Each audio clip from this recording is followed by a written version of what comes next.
owner name on this, Ricky McClintock. You can put his middle initial if you'd like, but you don't have to. And property address. You can either copy and paste, but for this sake, I'm just going to enter it.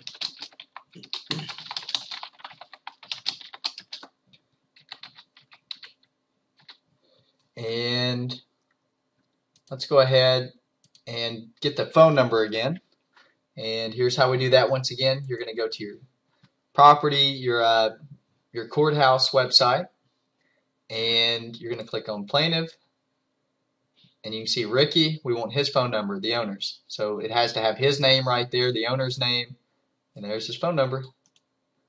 Copy and paste. This is an eviction.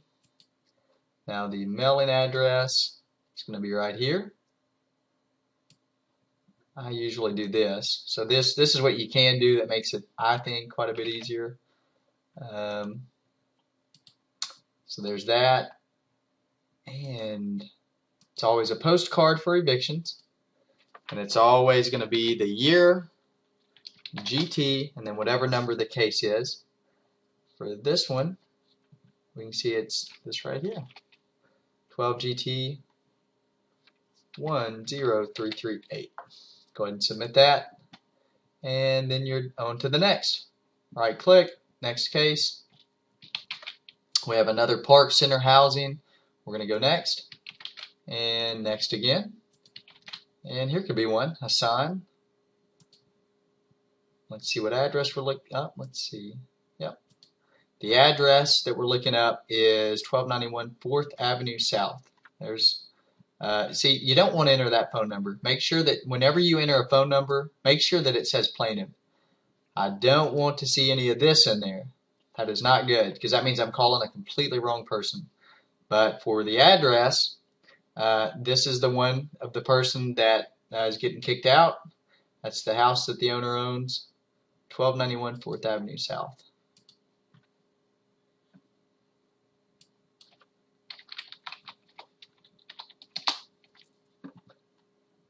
Sometimes you're going to see this, to where it actually you have to search again. And sometimes you have to even go 1291, and I don't even see a 4th Avenue South.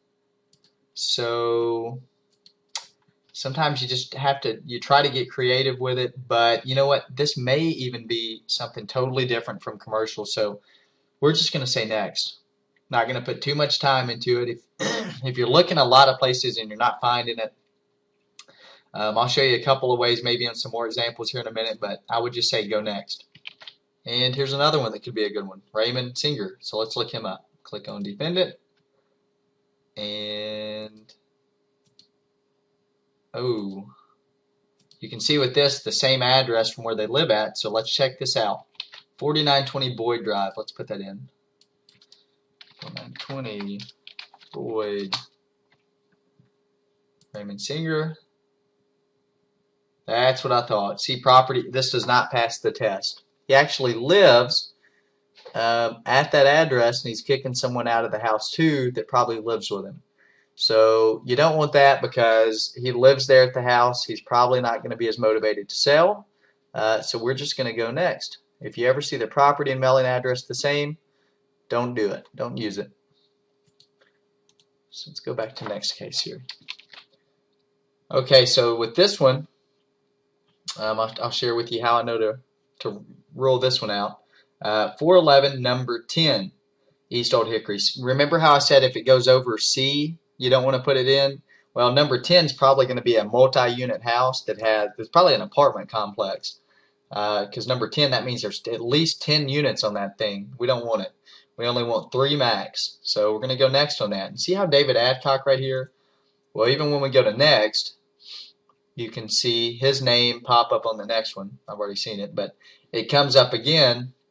What this is usually a good sign of is one that you don't want to enter. If you see that, catch it before you enter it. And the reason is because he probably does this a lot. Probably a property manager, and he's just doing this for someone else. Okay, so we're going to go ahead and do this one. I just unpaused it real quick, but 1300 Rural Hill, go ahead and if you were to put that in, you are going to see that it has one of these. And remember when we said if it has one of these colored houses right here, just go next. Don't enter this in because it's for sale. We don't even want to mess with it. But click on his name, you're going to see a couple of reasons why not to. See this? He actually owns that house that he is evicting someone from. So he actually owns that house. I mean, not only even owns it, but he lives in the house. So we would rule it out because of those two things combined. So we're going to go ahead and go next.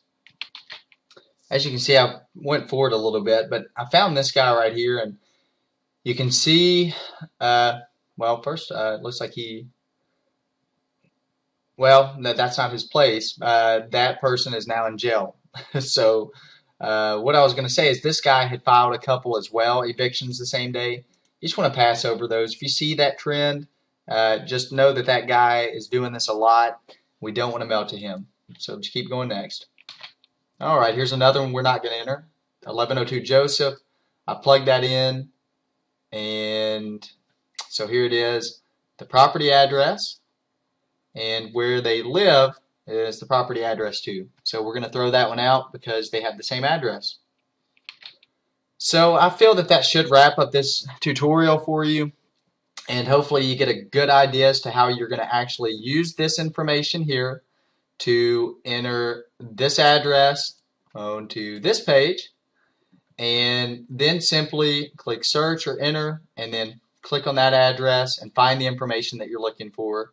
And ultimately, you are going to enter it on the main reason that you're doing this is to put everything on this web form for me in the way that it says on here that we've discussed. Click and submit, which will then put everything that you enter on my web sheet so that I can use it. So that's the end, and I wish you the best of luck, and I look forward to working with you.